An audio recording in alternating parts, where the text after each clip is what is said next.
Bom dia, boa tarde. Às vezes boa noite, né? Quem sabe? Agora nós vamos ter nossa aula de História e Geografia, tá bom? Continuando aí o capítulo que a Tina já estava conversando com vocês, a tia vai dar continuidade. Agora a gente vai falar sobre a influência dos povos indígenas. A gente já veio falando sobre isso quando a gente falou dos índios lá em abril.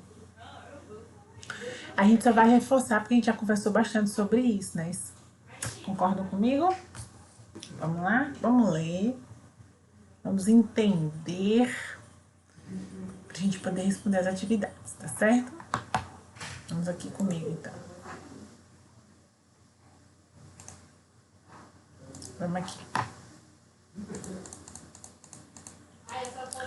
Os povos indígenas e as influências culturais. Atualmente, segundo o Instituto Socioambiental, existe no Brasil cerca de 800 mil indígenas. Cada povo indígena tem seus hábitos e suas tradições. Então, isso aí entendem, né? Que dependendo da região, as etnias também, algumas se dividiram também, né? Algumas, inclusive, sumiram, né? Deixaram de existir, foram exterminadas. Vamos lá. Leia o texto e observe as fotos. Depois responda as questões. As casas.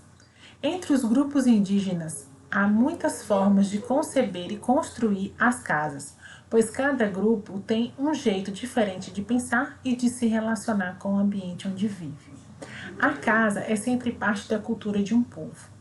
A maneira como ela é usada, dividida e construída reflete o jeito que os moradores têm de organizar o mundo.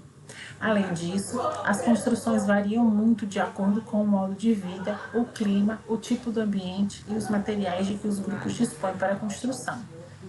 As formas das casas variam segundo os costumes e de cada grupo. Circulares, retangulares, pentagonais, ovais. O formato das aldeias também muda de acordo com o povo. Então, a gente acha que toda oca é igual, né? E na verdade não é. Tem povos que têm... veja que essas casas não são como ocas, tá vendo? Povos indígenas do Brasil, Mirim. Instituto Socioambiental. Tá aqui, tá, gente? Isso aqui é uma ONG. E aí, vocês quiserem mais informações, vocês acessem lá. Tem muita coisa legal. Construções indígenas no município de Gaúcha do Norte, no estado do Mato Grosso. Aí veja como essa é, e essa daqui, ó, é uma moradia indígena no Parque Indígena do Xingu, no estado do Mato Grosso. Olha como é diferente, tá vendo? Olha como é o formato dessa e olha como é o formato dessa daqui, tá vendo? Vamos aqui. As artes. Os povos indígenas. Entre os povos indígenas, a criação artística está em toda a parte. A pintura corporal, na construção das casas, nas apresentações musicais, nos objetos usados para comer e guardar as coisas.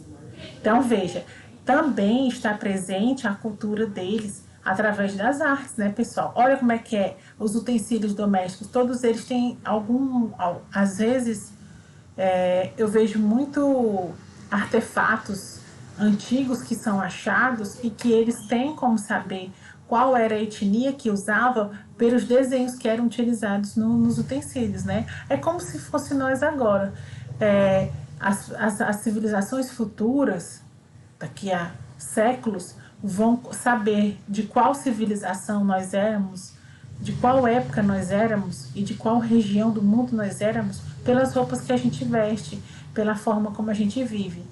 Então é muito interessante isso. E assim foi com os povos, assim é com os povos indígenas. Brincadeiras.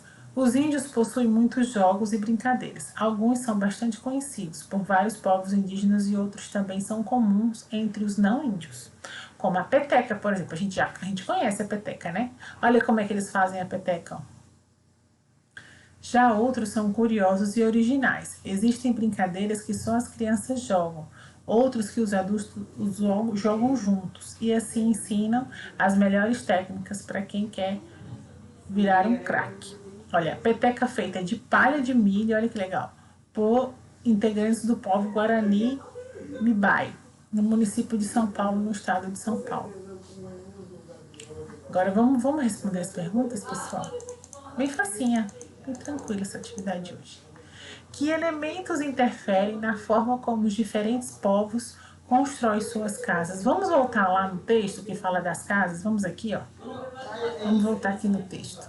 Ó, pessoal, quando pergunta assim, você vai aqui ler de novo, viu? Tenha preguiça não. Olha só. Entre os grupos indígenas, há muitas formas de conceber e construir as casas, pois cada grupo tem um jeito diferente de pensar e de se relacionar com o meio ambiente. A casa é sempre parte da cultura de um povo. A maneira como ela é usada, dividida, construída, reflete o jeito dos moradores têm de organizar o mundo. Além disso, as construções variam de acordo com elas variam como modo de vida, o clima, o tipo de ambiente e os materiais que os grupos dispõem para a construção. Viu?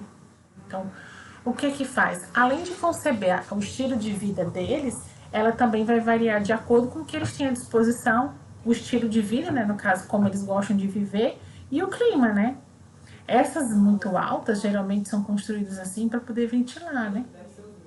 Então vamos lá, vamos escrever.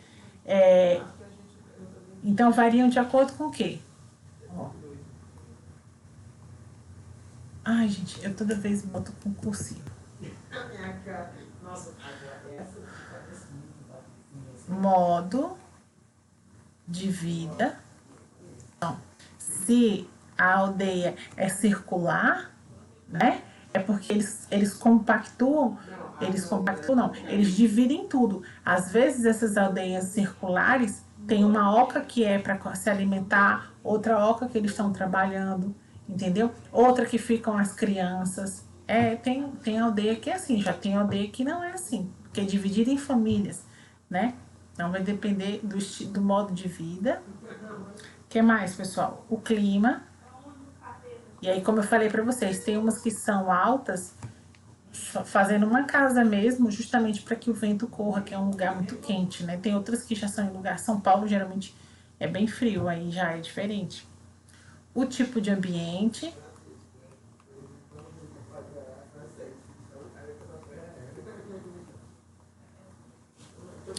Tem algumas que precisam ser suspensas no rio, porque é a enchente, entendeu? Então, do lugar dela ser presa no solo, ela é em cima de estacas, né? Porque a cheia do rio, quando tiver a cheia, o rio passa por debaixo da casa.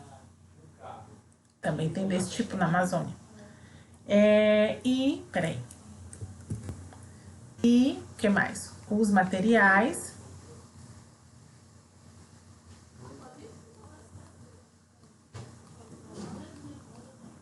Disponíveis.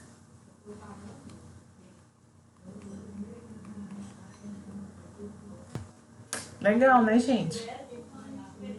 Agora vamos pensar um pouco. Que exemplos de manifestações artísticas indígenas são apresentados no texto? Ó, a gente tem uma aqui, ó. Entre os povos indígenas, a criação artística está em toda parte, ó. Pintura corporal, construção da casa, apresentações musicais, objetos usados para comer e guardar as coisas. Então vamos escrever? Então está presente aonde? Na pintura do corpo,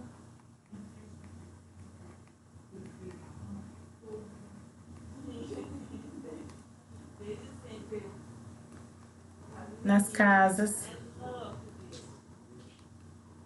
Aonde mais? Vamos olhar aqui. Apresentações musicais.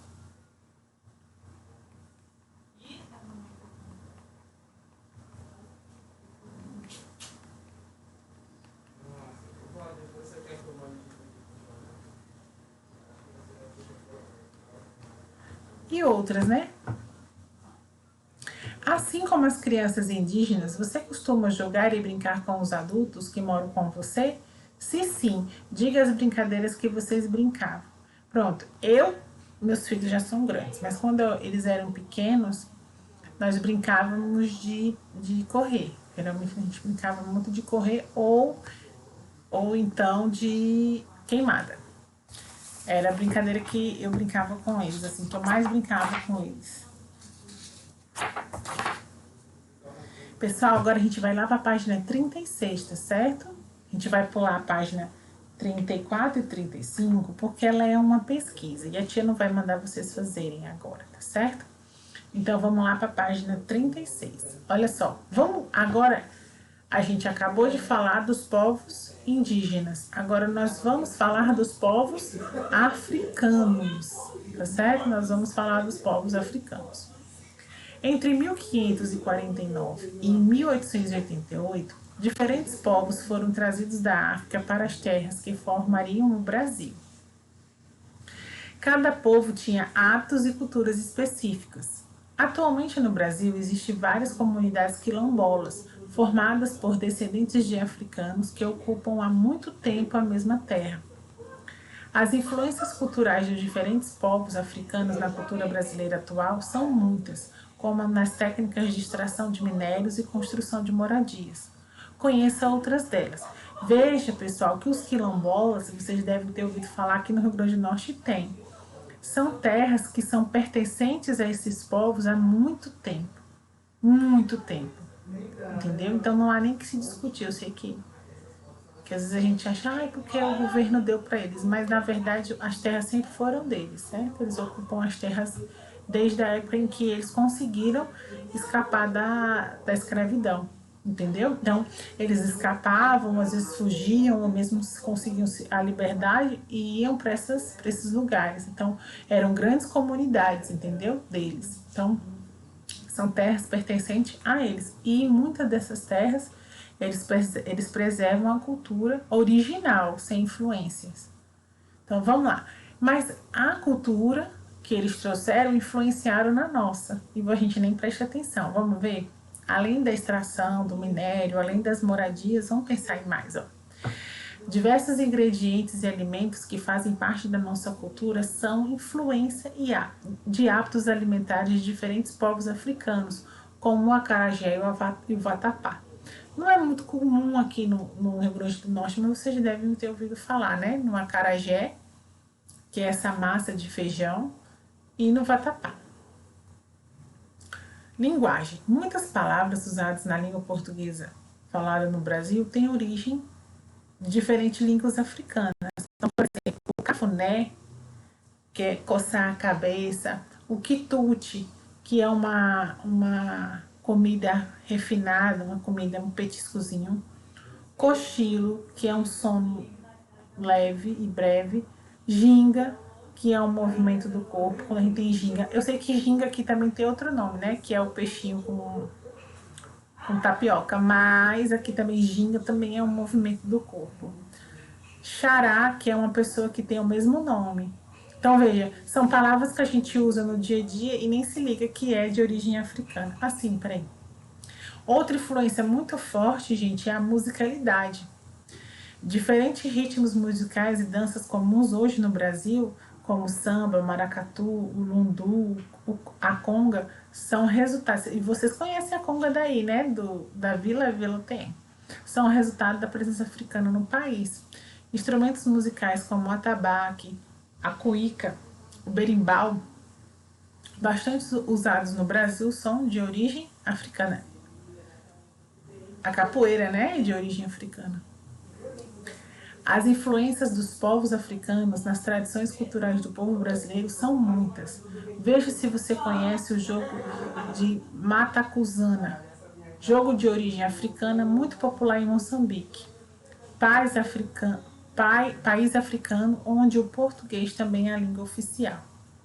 Antes de começar, você deve providenciar algumas pedrinhas e fazer um buraco ou círculo no chão. Agora, reúna amigos, cada um com uma pedrinha na mão, e encha o buraco ou o círculo com outras pedrinhas. O objetivo da brincadeira é jogar sua pedrinha para cima, tirar uma das pedrinhas do buraco do círculo e pegar a outra de volta com a sua antes dela cair no chão. Eu acho que vocês já sabem qual é essa brincadeira. Joga uma pessoa por vez. Cada um deve ir jogando até errar ou esvaziar todo o buraco. Quem erra passa a vez. Ah, claro, quem vence tira o maior número de pedrinhas. Eu acho que vocês conhecem essas brincadeiras, né? O jogo Matacuzana, praticado por crianças de Moçambique, na África, é semelhante a algum jogo que você conhece? Responda para mim. Quais elementos da cultura do povo africano estão mais presentes nos hábitos e no costumes do lugar que você vive?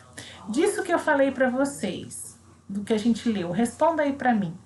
Primeiro, você conhece essa brincadeira por outro nome? Eu acho que sim.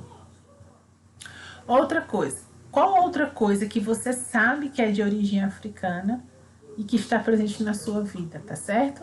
Responda essas questõezinhas. E...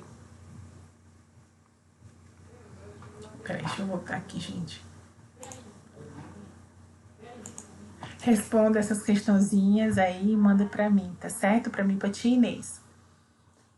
Reflita um pouco sobre tudo que a gente já aprendeu sobre a interferência das culturas. Pensem um pouquinho. Eu tenho alguns exemplos e depois, quando a gente retomar essa atividade, a gente fala sobre isso. Mas eu sei outros exemplos de comida, por exemplo, que são mais fáceis de vocês lembrarem. Tem feijão no meio. Pensem aí um pouquinho. Que também é de origem africana, tá certo? Ah, sim. Os cabelinhos também é de origem africana, viu? Os cabelinhos da professora. A professora nasceu assim, desbotada, mas os cabelinhos não negam. Tá certo? Um beijão, até a próxima.